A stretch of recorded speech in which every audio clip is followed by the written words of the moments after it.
hiwaga ang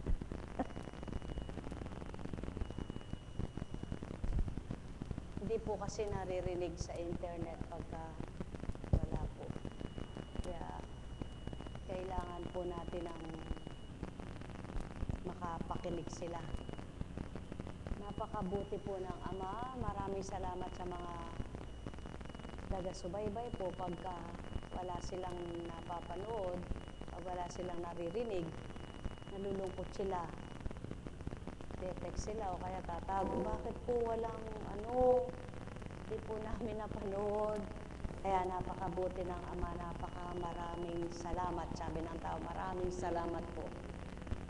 Mahal na kapatid, mapalad ka dun sa ilang taong pinahiran sa'yo na bagamat maliwanag naman na sadyang pagsilang niya may problema na, ibig sabihin, pinapadama lang sa'yo yung bilang isang ina, pinakilala lang ng Ama sa'yo kung paano siya kikilalanin at pinatatag ka muna bago siya binawian ng buhay. Kaya ibigay mo na siya ng buong ganap para pare-parehas na kayong mapayapa ang isip, ang damdamin. Sadyang mahirap po. Sabi nga po, sa maniwala nga po at sa hindi talagang ako yung bumangon nung nag-aayos po kasi ng bulaklak yung mga kapatid ko, talagang dinig na dinig ko po yung boses ng kapatid ko yung namatay. Bumangon ako, kala ko talagang parang hinanap ko siya na para bang nalabik akong gusto ko siya makita, para ba yung pakiramdam ko makikita ko siya pero hindi ko siya nakita. Dinig na dinig ko po yung kanyang boses, kung paano yung siyang tumawa at yung pagsasalita niya, siya yung boses na yun na hindi ako pwedeng magkamali. Kaya nakahiga ako sa kama, bumalikwas ako, lumabas ako, pero wala siya. Sabi ko na lang, salamat at payapa ka na dyan. Di po ba? Sabi nga po, walang patay na nagbabalik. Subalit yung espiritu, maaaring gamitin yung kaluluwa ng tao para magparinig siya sa'yo ng tapos, yun po. Kung ikaw ay nasa pagkatao, matatakot ka nun, o kaya kung ano-anong maisip mo, ano po. So sabi ko, salamat. Kahit sa boses lang ay narinig ko. Yung habang nag-aayos sila ng mga bulaklak, yung pinuwaglit ko lang. Tapos yun, tinignan ko, nakisama sa ako. Nakisama siya sa pag-aayos ng mga, talagang hindi ko na lang po matandaan yung sinabi niyang dinig ko na yung pagsasalita niya, pati yung boses niya. Sabi ko, purihin ang Ama. Sino nga po ba yung nagmamahal sa mga kapatid na hindi malulungkot siya ganon, kapatid mo na nagmahalan kayo mula bata, siyempre lalo na yung anak na mula sa sinapupunan. Kaya sabi ko nga po, huwag ibigay yung hindi kaya. Yun po ang lagi kong dinudulog na, Ama, huwag mo po kami subukan sa hindi namin kakayanin. Kung ako'y dumudulog, hindi naman pa sarili ko lang po na, huwag mo ko subukan. Huwag mo po kami subukan sa hindi namin kakayanin. At mabait naman po ang Ama, mapagbigay siya. Sabi nga po, kung talagang walang Diyos, ba't para ano pa?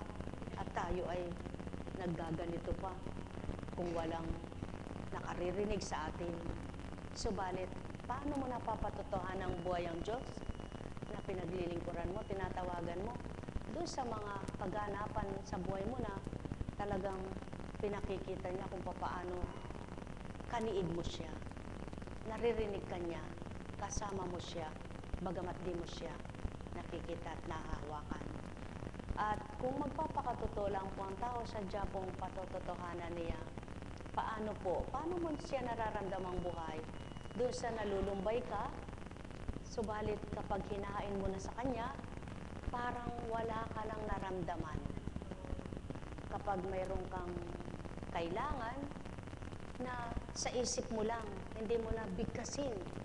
Subalit, pinakikita niyang siya'y buhay. Buhay po ba ang Diyos? Kaya napakahalaga po ng pananampalataya, napakahalaga ng pagtitiwala sa Ama. Sabi nga po, kung hindi ganun ang gagawin natin, paano ba tayo sasamba? Paano ba? Ano ang dahilan at sumasamba ka? Ano ang dahilan? Ba't tumatawag ka? Kung siyang tinatawagan mo at sinasamba, hindi mo pagtitiwalaan. Kaya, pag dumaratal yung takda na parang nalulumbay ka, o dili kaya ay parang nahirapan ang damdamin mo, ang kaisipan mo, dumulog ka lang ng matapat. Tamang kumisan, luluha ka, katulad po noon, halimbawa ay yung pamilya mo umalis, alam mo, dyan lang siya, alam mo, hindi sila pababayan. Yun ang pinakamahalaga po. Sapagkat kung ang pagkatao mo ang umiiral, ang nangingibabaw, ang tao po kasi pag may pumasok sa isip niya at yun ang naghari, marami nang mararamdaman. Takot, pag-aalala. Di po ba? Kaya kapag siya ang pinaghari mo at pinanguna mo sa sarili mo, yung takot na yun, pinapatay niya. Yung pag-aalala na yun, inaalis niya. At ang naghahari sa iyo'y pag-asa, ligaya. Kaya napakasarap ang maglingkod sa Panginoon. Buhay po ba ang Diyos? Kaya ano ba ang dahilan para ikaw ay mabuhay? At bakit ka nabubuhay? May dahilan ng Diyos, kaya ka binuhay. At dapat ang buhay mong pinahiram niya ay magkaroon ng kabuluhan. Na ito ang dahilan kung ba't nananampalataya ang tao, kung bakit sumasamba. Ito ang paraan ng Ama para makilala siya. Ito ang kaparaanan niya para malubos yung pagtanggap mo sa Kanya. Yung mga nagaganap sa buhay mo. Na ang sabi nga po ay, alin ang pinakamahalaga sa buhay ng tao pag di pamilya na? Di baga yung anak?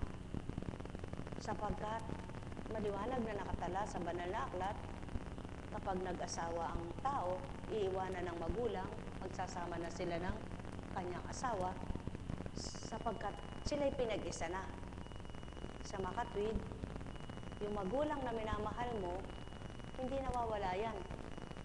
Andyan pa rin siya habang nabubuhay. Ang malaki lang maiiba, yung sitwasyon,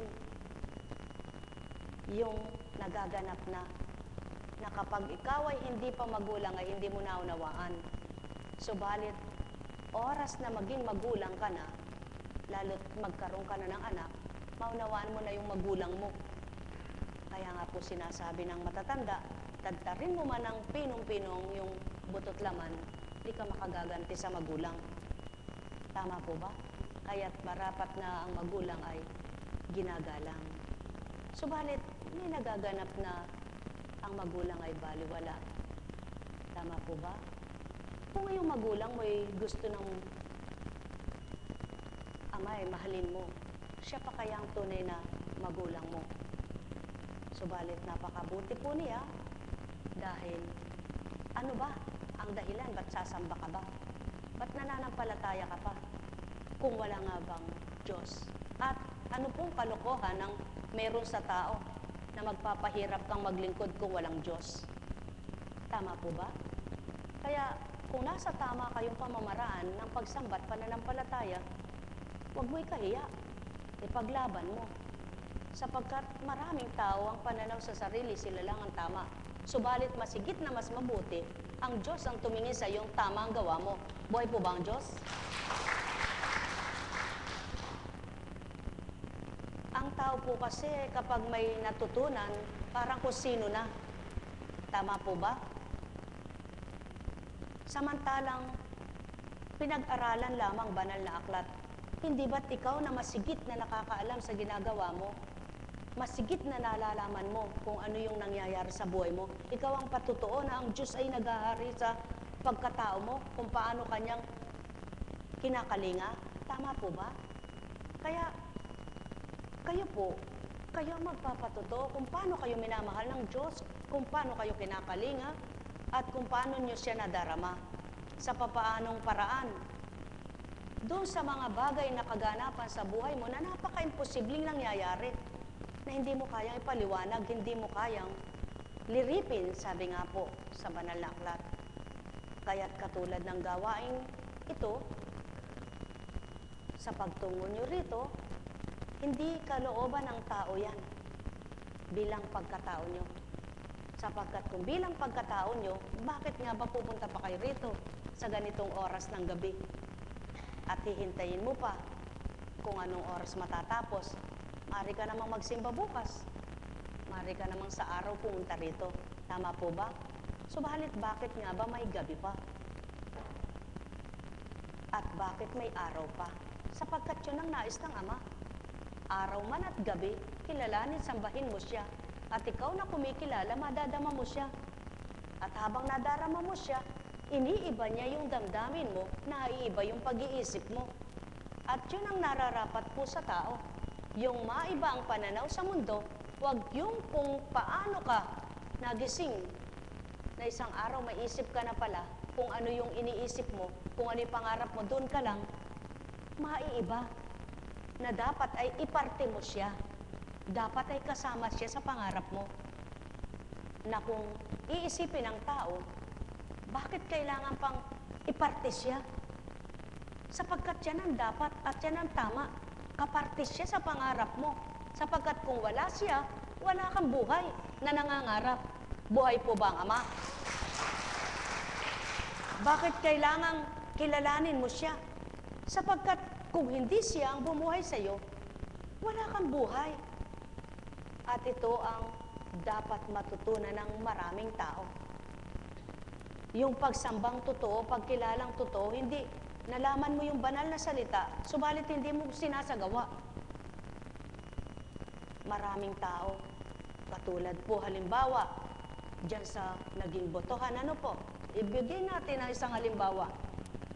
Hindi po ba ang mananalo'y dapat ilan? 7 ba? Hindi ba kasakiman at pangsarili lamang ngayong bobotohin mo, isa lang? Lahi mo lang? Hindi tama po yun, di ba? Iparte mo yung sa iba. Paano kung gawin din sa iyo yun? Gusto mo ba? Pero may nangyayari pong ganun, di ba? Binoboto nilang isa lang. Iyon ba'y may takot sa Diyos? At kilala ba ang Diyos ng ganung uri tao? Hindi po. Sapagkat kailangan, iparte mo yung kapwa mo. Kahit gusto mong manalo ang sino man, kailangan, siya rin lang at bumoto ka, isama mo yung iba. Hindi yung isa lang. Buhay po ba ang Diyos? Sapagkat kung paano gusto mong manalo yung lahi mo, ganun din ang iba. Yung masakit sa'yo, huwag mong gagawin sa kapwa mo. Subalit, bakit nangyayari po yon? Bakit alam mo po, Kunching, nasa Baguio ka? Natural. Tama po ba? Sapagkat, kung ikaw, mangyari sa iyo yun, gusto mo ba? Mga kapatid, kumisan ng tao nagsasalita lang ng mabuti pero yung ginagawa hindi mabuti. Tama po ba yon? Sapagkat, gaano mo man kamahal ang lahi mo, iparte mo yung iba. Hindi pwedeng isang lahi lamang. Sapagkat, hindi naman kakayanin ang iisa. Kaya nga maraming pinipili ang Ama para magkaisa. Hindi para mag-isa. Buhay po ba ang Ama? Subalit hindi kayang tanggapin ng mga gumagawa iyon. Ngunit sasabihin, maka-Diyos, kilala ang Diyos. Tama po ba yon? Alam niyo po, napakabuti ng Ama. Kung kilala mo lang ang katwiran niya at damang-dama mo siya, gagawa ka ng paraan para sa mabuti, hindi para sa iisa lang, kundi para sa lahat. Buhay ba ang Ama? Madaling mangako, madaling sumumpa, madaling magsalita. Subalit ang tanong, sa pangako, sa sumpa, sa salita ay nakakagawa ka ba? o pumipili ka rin ng tao? Pinipili mo rin. Sa larangan ng kabanalan, hindi pwedeng mamili ka. Kailangan lahat babahaginan mo. Sapagkat sa larangan ng kabanalan ng paglilingkod, hindi pwedeng pamilya mo lang ang ipili mo at tangi mo. Kailangan maging hindi mo kaano-ano kasama. Kaya iba yung paglilingkod sa sambahayan at paglilingkod sa kabanalan. Subalit, sambahayan man, kabarangay, bayan o anuman, kung may takot kasama at may pagkilala ka sa kanya, gagawin mo pa rin yung tama. Hindi magaling ka lang magsalita. Subalit, alam naman ang Ama kung ano laman ang puso mo, ba't nadadaya mo ang Diyos? Buhay ba ang Ama? Tama po ba? Kaya, sabi nga po, sa bandang huli kahahatulan sa iyong ginawa. Tama po ba yon? Yan ang pawang katotohanan. Kaya, mas mainam pa yung hindi ka na makipagkwentuhan at hindi ka na magsalita kung dinadaya mo lang yung kapwa mo. Magpapakita kang mabuti dahil kailangan mo sila. Subalit, pagtalikod, walang bali sila. Tama po ba? Mga mahal, napakabuti ng Ama. Napakadakila niya. Sa katotohanan lamang, kung tunay kang Kristiyano, tunay mong kilala ang Ama, ano na ngayon ang sasabihin natin? Pakinggan po ninyo mula sa Roma.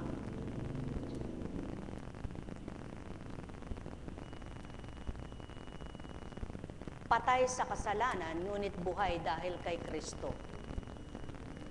Ano na ngayon ang sasabihin natin? Patuloy pa ba tayong magkakasala upang sumagana sa atin ang kagandahang loob ng Diyos? Hindi. Tayo'y patay na sa kasalanan, kaya't hindi na tayo dapat mamuhay sa pagkakasala. Hindi ba ninyo nalalaman na tayong lahat na nabautismuhan kay Kristo Jesus ay nabautismuhan sa kanyang kamatayan? Sa makatwid, tayo'y namatay at nailibing na kasama niya sa pamamagitan ng bautismo upang kung paanong binigay na muli si Kristo sa pamamagitan ng dakilang kapangyarihan ng Ama, tayo na may mabuhay sa isang bagong pamumuhay. Sapagkat kung nakaisa tayo ni Kristo sa isang kamatayan tulad ng kanyang kamatayan, tiyak na makakaisa niya tayo sa isang muling pagkabuhay tulad ng kanyang pagkabuhay. Alam natin na ang dati nating pagkatao ay pinakong kasama niya upang mamatay ang makasalanang katawan at nang hindi na tayo maalipin pa ng kasalanan.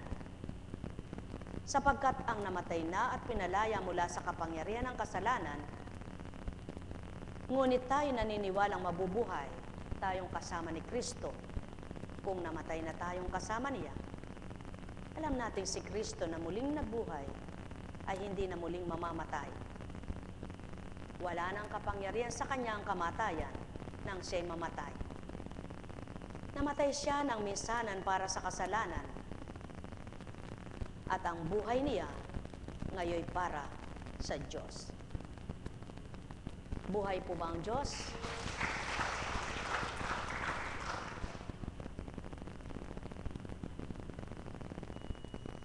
Nakakalungkot lamang, marami ang tao nagkakaisa, nag-uusap para sa kabanalan. Subalit ang ginagawa ay lihis sa kabanalan. Marami ang nagsasabing nagpabautismo na kay Kristo, subalit ang pagbabautismo kay Kristo ay hindi tinanggap ng puso. Mga mahal, maliwanag ang katotohanan na wala namang malilihim kailanman. Bakit kailangan gawin mo yung manakit ka ng damdamin ng kapwa mo para sa sarili mo? At bakit paniwalain mo yung kapwa mo sa maling pananaw mo, samantalang alam mo ang totoo na isa lamang ang kamatayan ni Kristo para sa kaligtasan ng mundo? Buhay ba ang Ama? Kaya't kung tuwirang ang tao'y kumikilala sa Ama at nakilala ang anak, nagsasabuhay sa salita. At ang bawat nagsasabuhay sa kanyang mga salita, nabuhay ang pananampalataya, nabuhay ang pananalig, at nabuhay ang pag-asa. Kaya sa inyong lahat, mga kapatirang Divine Mercy, pawang katotohanan lamang ang tinuturan ko na kung kayo ay nabuhay na sa pamamagitan ng Kristo, ang pag-asa ninyo'y nasa sa inyo. Buhay po ba ang Diyos?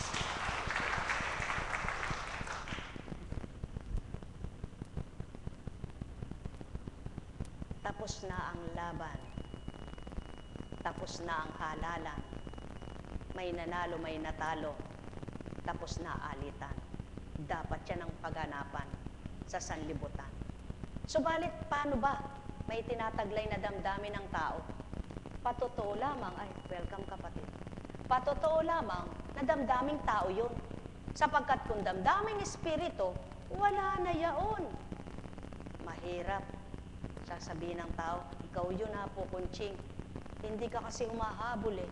Hindi ka kasi lumalaban eh. Kaya hindi mo alam yung nararamdaman ng talo. Bakit? Mas masakit ang nangyayari bilang isang Apo Kunching.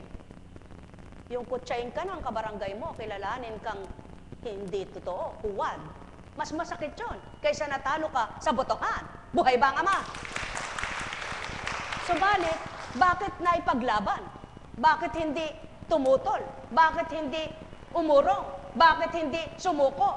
Bakit hindi umayaw? Bakit hindi nagalit? Ba't walang pinagbintangan? Ba't walang pinaratangan? Ba't walang hinusgahan? Ba't walang sinabihan? Ba't di mo ako kikilalanin? Ba't di mo ako tatanggapin? Mas masakit yun. Yung pangalan ng kalukaluka. Yung pangalan ng kang demonyo. Subalit, walang masakit kung malinis ang puso mo. Walang masakit kung malinis ang isip mo sa kapwa mo. Walang masakit kung wala kang ginawang masama sa kapwa mo. Kaya lang masakit kung ganun ka rin bilang tao. Buhay ba ang Ama? Kaya, mga mahal, diyan napapatotohanan na kung kilala mo ang Ama, alam mo yung masakit sa kapwa mo. Mahirap sa tao, nagdadamdam sa kapwa-tao, ang ginagawa naman niya ay hindi niya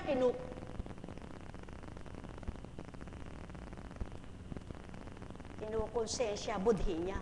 Buhay ba ang Ama? Kaya, katulad ng pangyayari, boto lang yan, yung wala sa'yo.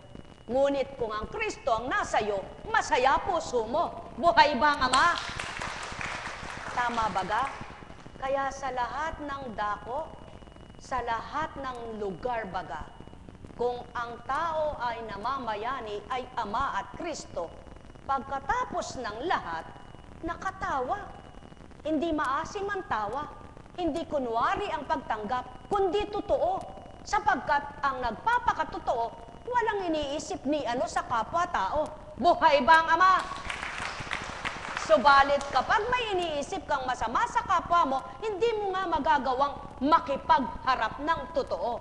Sapagkat iba ang laman ng isip mo, iba nararamdaman ng puso mo. Subalit kung totoo ka at wala kang iniisip ni ano sa kahit kanino mang Poncio Pilato, makakatawa ka ng totoo.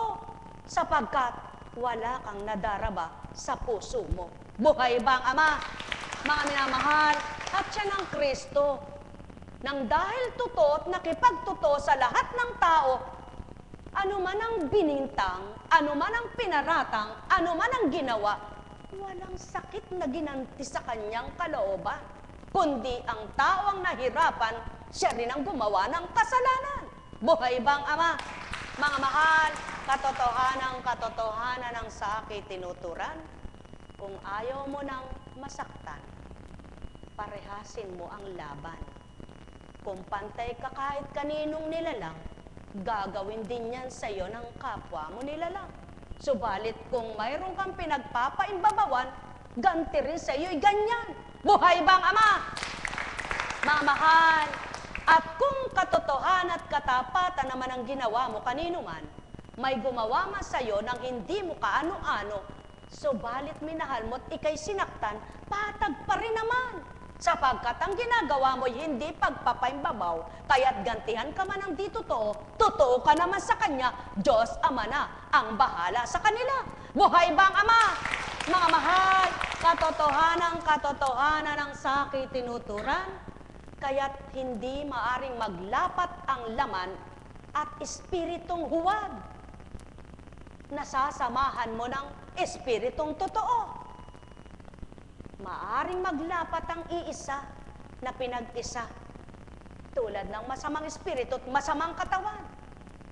Magkakaisa sila. Subalit ang masamang katawan at lalapatan mo ng banal na espiritu, magkakalisya sila. Mga mahal, katotohanan ng tinuturan ko, kaya't dinadaop ng Ama, nilalapat ng Ama, binibigay ng Ama ang tunay niyang espiritu upang ang bawat isang magpakatotoo sa Kanya, maging bagong buhay sila. Mga mahal, katotohanan ng tinuturan ko, sumainyo ang kapayapaan. Buhay po ba ang Diyos? Kaya, huwag mong hanapin bilang isang lingkod na 100% lahat sa iyo'y tumanggap, kumilalang, ganap, magmahal na tapat. Sapagkat hindi lahat ng taong iyong kaharap ay sa Ama nakakakilalang ganap. Subalit, asahan mong yung katulad mong kumikilala, kapwa kayo magkakaisa. Yan ang pawang katotohanan. Kaya mga mahal, ang bawat araw, pakinabang na walang humpay. Wala lamang taong nasisiyahan kung di Ama ang kinamtan. Subalit kung Ama nararamdaman, kasiya at kagalakay naririyan sa kalooban. Kaya't nag-uumapaw sa kasiyahan na magsusumigaw, purihin kang walang maliw, Amang sa akin ay bumuhay. Buhay ba ang Ama? Katotohanan, mga minamahal ko, kung wala kang damdaming masama sa puso mo, walang damdaming maghahari galit puot sa iyo. Subalit kung may namumuong ibang damdamin sa damdamin mo, katotohanan, ikaw rin ang mahihirapan, ikaw rin ang masasaktan. Kaya't ang sino mang hindi tama at totoo sa damdamin, siya rin ang may kasalanan. Buhay ba ang Ama? Kaya mga mahal, napakasarap pagnilayan ng buhay na mula sa Ama kaysa buhay na makasanlibutan ka pa. Sapagkat ang bawat araw nagiging kapakinabangan kung tinanggap mo ang tunay mong tagapagligtas at ang kaligtasay kinamtan mo. Sapagkat ang buhay ay tapat, sapagkat ang nagbigay buhay ay matapat. Hindi lamang naging tapat at makatapat ang tapat, sapagkat ang tumatanggap, di lahat ay nagpakatapat. Buhay ba ang Ama? Katotohanan ang tinuturan ko, sumainyo ang kapayapaan. Buhay po ba ang Diyos? Buhay po ba ang Diyos? Sabi ko po kanina, pauwi na kaya tayo. Tabad na tabad pa yung mga tao. Sabi ko, siguro ka ako'y napagod sa pansyon. Baka pinakain yung patay. Joke lang po, sabi ng tao, joke. Alam niyo po, natatawa lang ako. Pag may pera ka, magandang bulaklak, magandang kandila. Ano po, pag wala kang pera, pat-pat na kandila, payatot na haba, sapat na. Bulaklak gumamela, masaya na.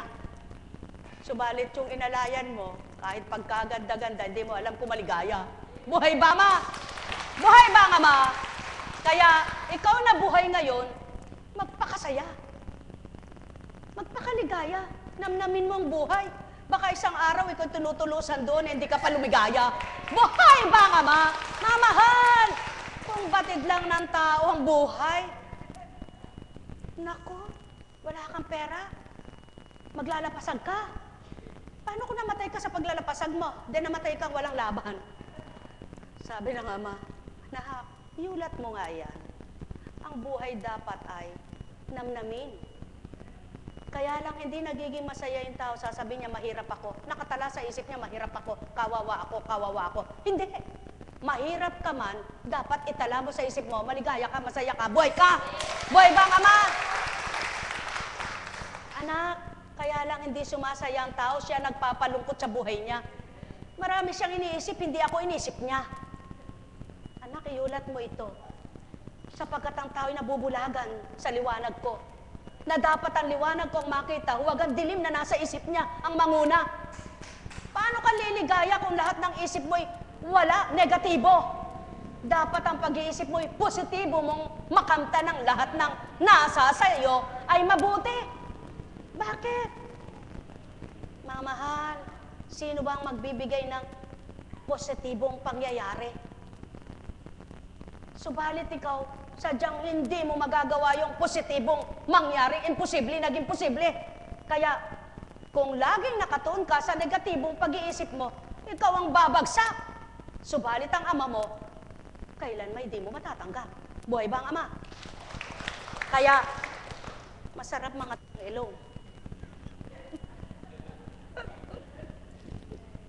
Alam niyo po, sabi ko po, Panginoon, yung mga sinasabi po na bibig ko na ito, pinakikinggan ko, ako rin po hindi ko naunawaan dati eh.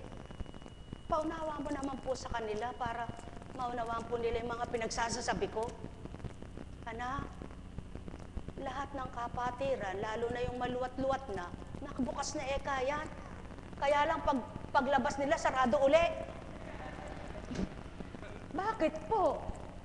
Paglabas nila, anak ng dambana ko, nawala na yung pangaral ko, nawala na yung salita ko, nasa isip na naman problema niya. Eh, paano niya akong tinanggap, anak? Oo nga naman, ano? Kaya alam niyo po, dapat pala pag pumapasok iniisip mo, palitan mo, change channel, change tune. No? Pwede palang pihitin ng utak, ang isip. Kaya lang, ayaw mong erase para kasi ng plaka ulit-ulit. Buhay bang ama? Mga mahal, totoong-totoo po, mahirap pag-aralan ng banal. Sadyang hindi mo mapag-aaralan at matututunan dahil tao ka nga. Subalit kung tatanggapin mo yung banal na naghahari sa'yo, siya magtuturo sa'yo, siyang magmumulat sa'yo, siyang magbibigay katotohanan para maunawaan mo ang kabanalan niya. Kaya dapat mong tanggapin ang hindi mo nakikitang banal para ikay pabanalin. Kalimutan mo na yung isang mapanlinlang, mapang-agaw sa iyong sarili. Na wala ka namang bang pagninilay? Tanggap ka ng tanggap sa kanya, hindi ka naman niya binibigyang kabutihan. Patuloy mo siyang pinananahan sa sarili mo, pinahihirapan lang ang kalooban mo. Patuloy mo siyang tinatanggap, ginugulo isip mo.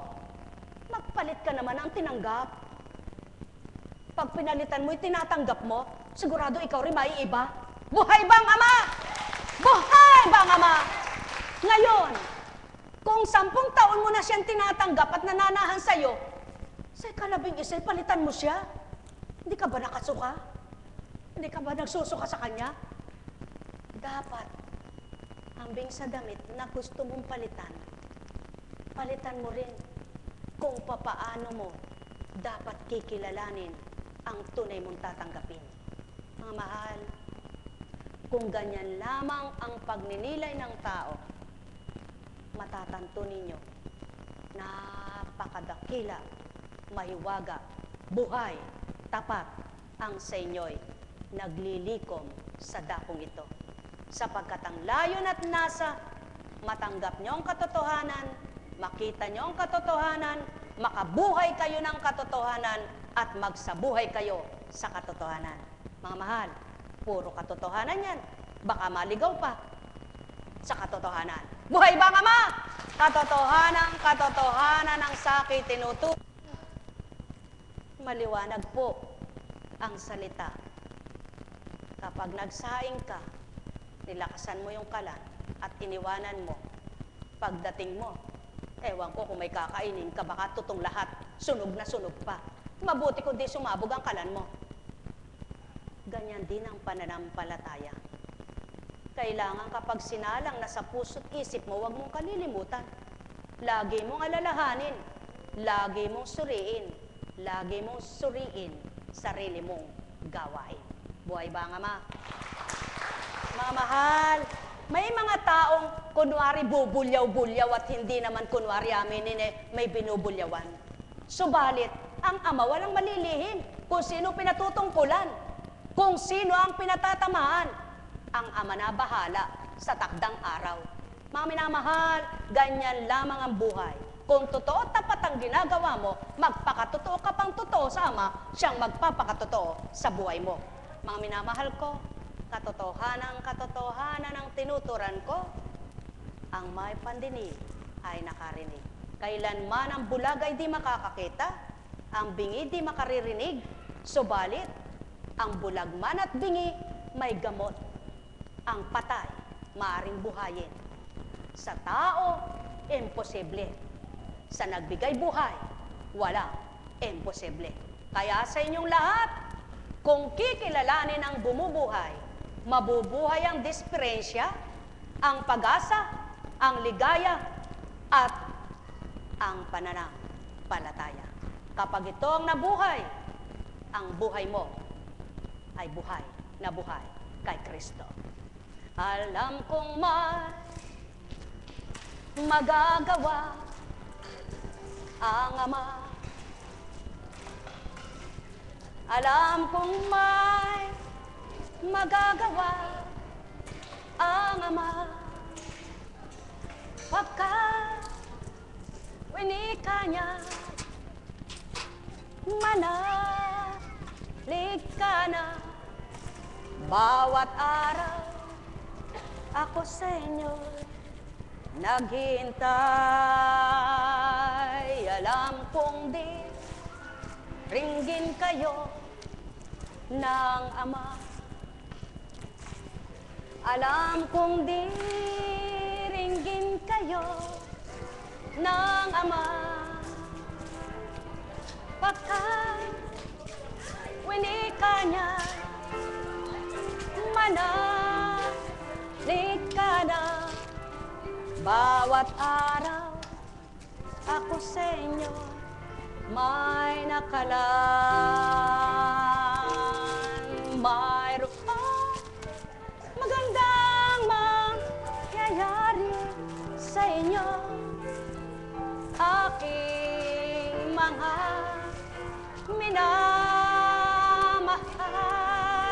Mayroon magandang mangyayari sa inyo, manalig, umangkin at tanggapin.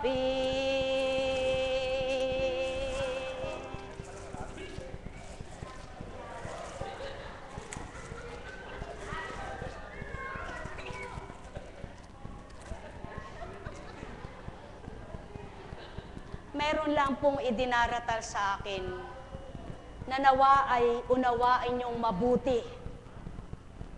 Nawa po ay huwag magkasala kayo, kundi suriin niyo pong mabuti itong binahagi sa akin.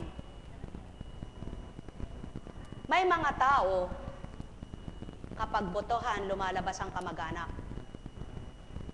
Ano po? Masasaktan si kamag-anak pagdating ng botohan. Nagmamahalan daw, magkaisa dapat magbuklod. Ang tanong, bakit pag walang halalan, nagagawang siraan ang kamag-anak? Nagagawang layuan, nagagawang hindi tanggapin? Kung ang pagmamahal ang nasa magkakamag-anak, wala mang botohan man yan, nagkakaisa pa rin. Pinagtatanggol pa rin, pinaglalaban pa rin ng kamag-anak na nagmamahal. Hindi kailangan lang pagka may kailangan. Alam niyo po, anak, iulat mo ito. Sapagkat ang totoong nagmamahal ang magkakamag-anak, hindi nagsisiraan. Ang totoong magkakamag-anak na nagmamahalan, hindi lang sa botohan. Dapat wala yung botohan, ang mahalay nandyan. Buhay ba ang Ama? Alam niyo po, kung may takot ka sa Panginoon at kilala mo na ang Ama, hindi naman kailangan pakiusapan ka ng kapwa mo, sapagkat alam mo yung gagawin mo. At ikaw, halimbawa, dahil ba sa kamag-anak mo, itatapon mo yung hindi mo kaano-ano? Ang wika ng Ama, kapag minahal mo, hindi mo kaano-ano, kalugod-lugod ka sa Kanya. At yan po ang pawang totoo kung gusto nyo makasunod sa banal na katotohanan. Ang ibigin mo yung di mo kaano-ano. Hindi lamang yung kadugo mo. Ang mahirap sa tao, pag kailangan, malapit sa Kanya. Pag hindi kailangan, kamag-anak man sinisiraan. May buhay bang Diyos sa puso ng ganon? Wala. Kaya kung ang tao ay totoong nagmamahalan, pinagtatanggol yung kamag-anak. Pinagpapakitaan ng mabuti at sinasaklolohan. Hindi yung tinatakwil, tinatapon, inaayawan. Mamahal, kaplastikan yaon. Kapag paimbabawan ang tawag sa gayon. Sapagkat kung tunay kayo nagmamahalan, hindi kayo magsisiraan. Magkukup-kupan kayo. Magtutulungan kayo. Hindi lamang sa oras ng botohan, kundi sa bawat araw. Kilala mo kung sino kamag-anak mo, kilala mo kung ano ang totoo sa'yo. Sapagkat ang Ama, hindi lamang sinabi niya, ibigin mo yung anak mo, kundi ang sinabi niya, ibigin mo ang kapwa mo. Buhay ba ang Ama? Ang minamahal, katotohanan ang tinuturan ko. Subalit sino tatanggap nito? Yung may malinis na puso at malinis na pag-iisip. Subalit yung may tinataglay sa damdamin at may iniisip na hindi tama, masama sa kanya. Paano matatama ang mali? Kailan may hindi matatama ang mali? At sino naman ang tatanggap? Kunsi-kunsi nga mangungusap. Samantalang hindi nga gusto ang sinasabi. Ang tatanggap lamang yung nasa matuwid at tamang katwiran. At nasa totoo, gusto'y kumilala sa Ama, tumanggap sa Kanya. Kaya't lahat ng nagpapakatotoo, kilala ng Ama. At lahat ng talusirang anak niya, di rin nalilihim sa Kanya. Kaya't kung tao'y nagpapakilala sa Ama, gawin niya yung tama sa kapwa niya at gagawin ng Ama yung tumpak para sa iyo. Mga mahal ko, katotohanan ang tinuturan ko, sumainyo ang kapayapaan. Alalaong baga, masarap magmahal, masarap magbigayan kung may katapatan. Subalit, gaano man kadalas na sabihin ika'y minamahal at mahalaga ka, kung hindi napapatotohanan, walang kagalakang mararamdaman. Yan ang pawang totoo. Kristo't Ama'y magkaisa sa layunin sa mabuting tao upang lalo pang pabutihin ito, maging sanawalay para ito'y ilapit sa Kanya. Kaya't kung ang tao lamang ay magpapakatotoo sa Kanya bilang Ama at sa Kristo'y tumanggap na totoo bilang nagpakatubos ng kasalanan sa tao, walang hindi kikilala sa Espiritu Santo. Pagpalain kayo, mga mahal ko.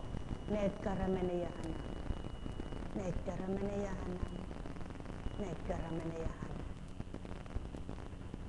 Buhay po ba ang Diyos? Buhay po ba ang Diyos? Kung minsan nga, sa kaganapan sa mundo, sa kaganapan sa lupang ito, kung sino pa kamag-anak mo, siyang naninira sa iyo. Kung sino pa kamag-anak mo, siyang tatakwil sa iyo. Kung sino pa kamag-anak mo, siyang naiinggit sa iyo. Subalit pag minahal ka ng hindi mo kaano-ano, damang-dama mo sa puso mo. Buhay bang Ama? Kaya yan ang katotohanan na ang Ama't Kristo'y sumasayo. Pag-ibig ng kapwa mo, nakikilalang totoo, nadarama ng puso mo, hindi ng nguso mo. Magandang umaga po sa inyong lahat.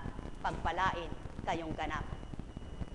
Kaya napakasarap ang sapiling ng Ama at Anak sa pamamagitan ng Espiritu ng Kristo at Ama, na pagbubuklod ang di magkakaano-ano, napapaligaya ang di magkakadugo na anak ng Ama, sapagkat isang Espiritu ang nagpapadama sa bawat isa. Kaya't kung lahat ay parehas lamang, patag lamang, isang Espiritu ang nasa sa kanila.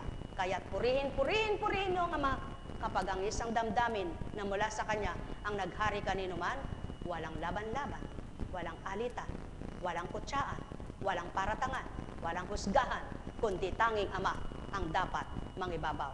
Pagpalain kayo. Sa pangalan ng Diyos Ama, Diyos Anak, Diyos Espiritu Santo, magsihayo kayong may galak sa puso nyo, matigib ng ligaya at panginagan ang katotohanan, tamang tanggapin, subalit pahalagahan, at huwag kalilimutan. Upang patuloy nyo makita ang liwanag ng buhay, amay tanggapin sa katotohanan. Pagpalain kayong lubos.